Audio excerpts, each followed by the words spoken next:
Le football est un sport qui peut amener à des situations les plus farfelues les unes que les autres. Le récit des aventures d'Ali Dia fait partie des plus drôles. Le 23 novembre 1996, ce joueur de football amateur a réussi à duper tout le monde du football anglais et a joué une rencontre de Premier League. Il avait signé un contrat colossal avec le club, mais ce contrat finit par être annulé plus tôt. Le tout grâce à une série d'événements particuliers. Installez-vous bien car aujourd'hui nous verrons l'histoire du pire joueur du football. Mais tout d'abord, si vous êtes nouveau sur la chaîne, n'oubliez pas de vous abonner et d'activer la cloche de notification pour ne plus rater aucune de nos prochaines vidéos. Alors bon visionnage.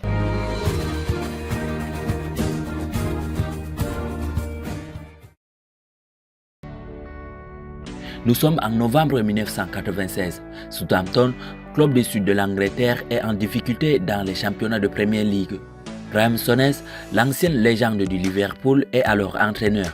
Pour améliorer son équipe, l'Écossais cherche de nouveaux talents et c'est à ce moment-là que son téléphone va sonner avec au bout du fil un certain George Weah. À l'époque, George Weah, le joueur du Milan AC, est très influent dans le monde du football.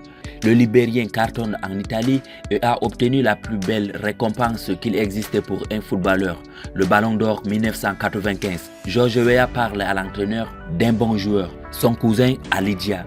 Inconnu du public et âgé de 30 ans, Dia aurait, selon George Weah, joué au Paris Saint-Germain et a disputé quelques tournois internationaux sous le maillot du Sénégal. Des références pour l'entraîneur qui, sans demander de cassette, décide de proposer un contrat test de 30 jours aux joueurs. Après une semaine d'entraînement avec l'équipe professionnelle, il ne laissera pas une grande impression à ses partenaires. Pourtant, le 23 novembre 1996, Dia est placé sur le banc pour un match de championnat à domicile face à Leeds United. Coup du sort, Ali Dia entre en jeu à la 32e minute. La supercherie est dès lors révélée au grand public. Florilège des passes ratées, frappe des débutants, placement aléatoire, le Sénégalais est perdu sur le terrain. Après une quarantaine de minutes de calvaire, l'entraîneur décide de le faire remplacer et Southampton s'inclinera 2-0. 2 semaines plus tard, son contrat est résilié. La vérité, c'est que Dia est juste un anonyme footballeur semi-professionnel en France, encore moins le cousin de George Weah. C'est son agent qui s'était fait passer pour la légende George Weah afin de trouver un club à son client. Alors merci d'avoir suivi cette vidéo. Que dire d'Ali Dia? Est-il un génie ou bien un imposteur? N'hésitez pas de nous écrire en commentaire pour vos réactions. À la prochaine pour une nouvelle vidéo.